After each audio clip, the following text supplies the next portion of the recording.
Hey everyone, today we're diving into the season of Infernal Chaos, which is set to shake things up here on September 23rd.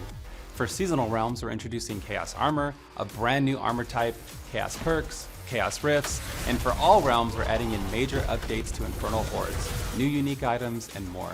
I want to point out that I have a rockstar co-host today with me, Adam Fletcher, who's the Director of Community for all things Diablo. Hey Wanderers, let's talk about Chaos Armor. The new armor type is designed to shake up your builds. Chaos Armor can roll with current existing unique powers, but now across any armor slot: helm, chest, gloves, pants, or boots.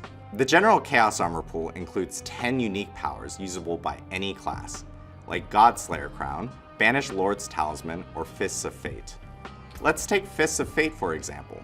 Instead of having that power on your gloves, you can now get that effect on your helm with Chaos Armor, opening up entirely new build possibilities. Let's say you get the Fists of Fate unique power on a Chaos helmet and call it Face of Fate. I won't be the one to stop you. For drop rate specifically, Chaos Armor is rarer than normal uniques, but less rare than mythics. In addition, each class has their own 13 exclusive powers. For example, Barbarians could get Mantle of Mountain's Fury or Ugly Bastard Helm. You can wear a different Chaos Armor in every slot, but identical effects or powers won't stack.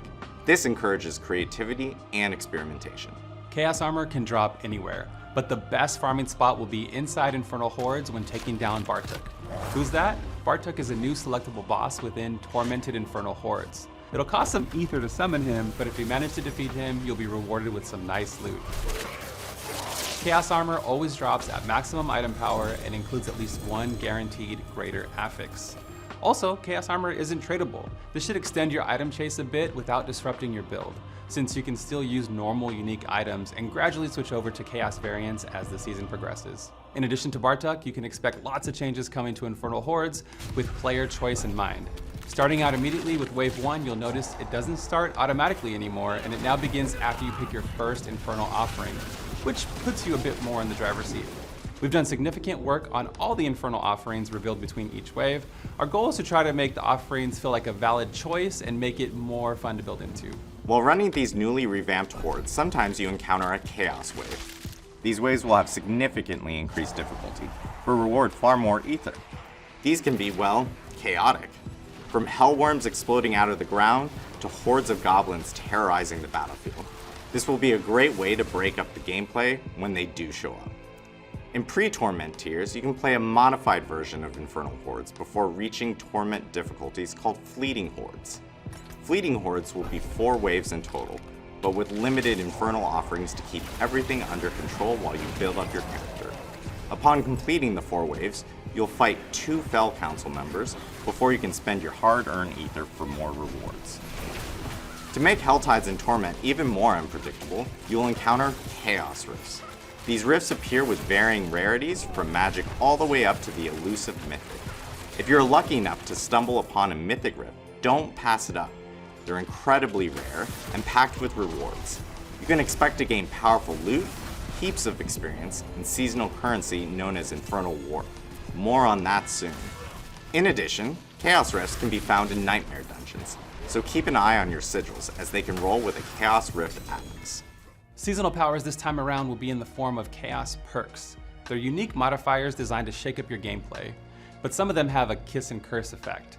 These perks grant powerful benefits, but certain ones can come with a cost.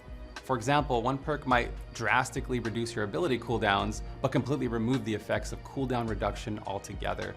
Another supercharges your healing potion, granting attack speed, resource cost reduction, and movement speed, but now your potion comes with a long cooldown. There's even a perk that boosts your damage the lower your health gets, rewarding different playstyles.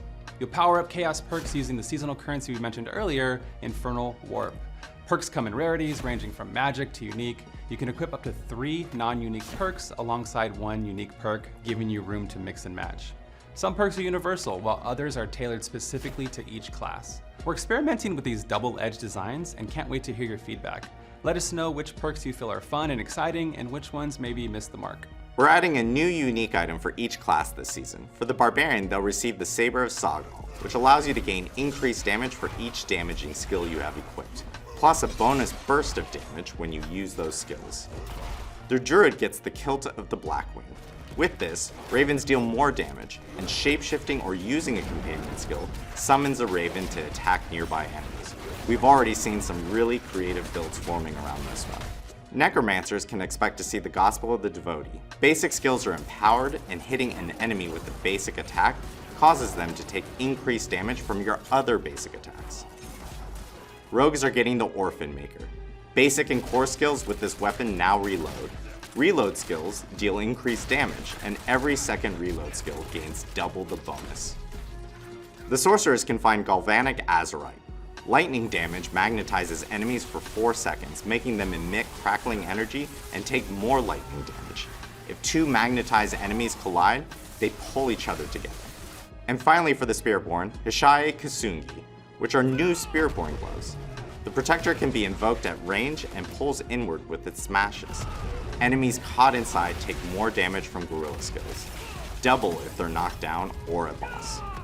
For a full breakdown of all the perks, uniques, and updates we've covered today, head over to our blog linked in the video description. Thanks for the support and feedback across all of our channels. We appreciate you. Well, that's it for today, and we'll see you in Sanctuary.